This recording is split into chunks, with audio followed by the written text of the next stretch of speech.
রবিবার আসানসোলের সুভাষ সমিতির উদ্যোগে এক বিশেষ মানবিক ও পরিবেশমুখী কর্মসূচির আয়োজন করা হয়।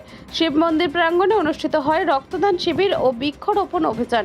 এই কর্মসূচিতে উপস্থিত ছিলেন রাজ্যের আইনমন্ত্রী মলয় ঘটক, আসানসোল পৌর নিগমের মেয়র পরিষদ সদস্য গুরুদাস চট্টোপাধ্যায় এবং সুভাষ সমিতির সদস্যরা। এই রক্তদান শিবিরের মূল উদ্দেশ্য ছিল আসানসোল ব্লাড ব্যাংকের রক্তের ঘাটতি পূরণ করা।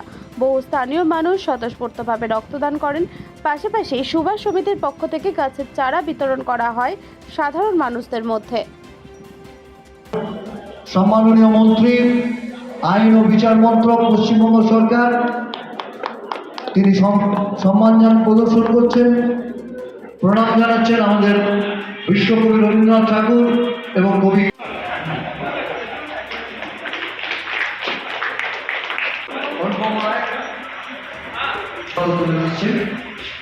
গাছের চারা মধ্যে উপস্থিত হয়েছে শ্রী গুরুদাস চট্টোপাধ্যায়।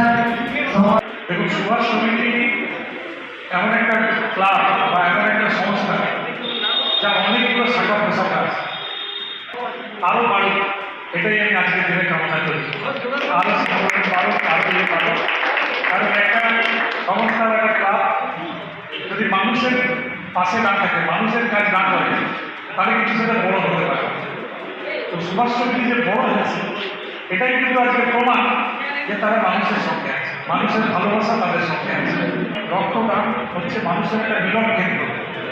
আজকে যারা রক্ত দিচ্ছেন, সেই রক্তের প্যাকেটে যেমন লেখা থাকবে না যে তিনি কোন ধর্মের মানুষ, কোন জাতের মানুষ, কোন ভাষাভাষীর মানুষ, আর এই রক্ততে তার প্রাণ বাঁচবে, তিনি কিন্তু জানতে পারবেন না যে কার রক্তে, কোন ধর্মের মানুষের রক্তে, কোন ভাষার মানুষের রক্তে, কোন জাতির মানুষের রক্তে তিনি প্রাণটা বেরিয়ে।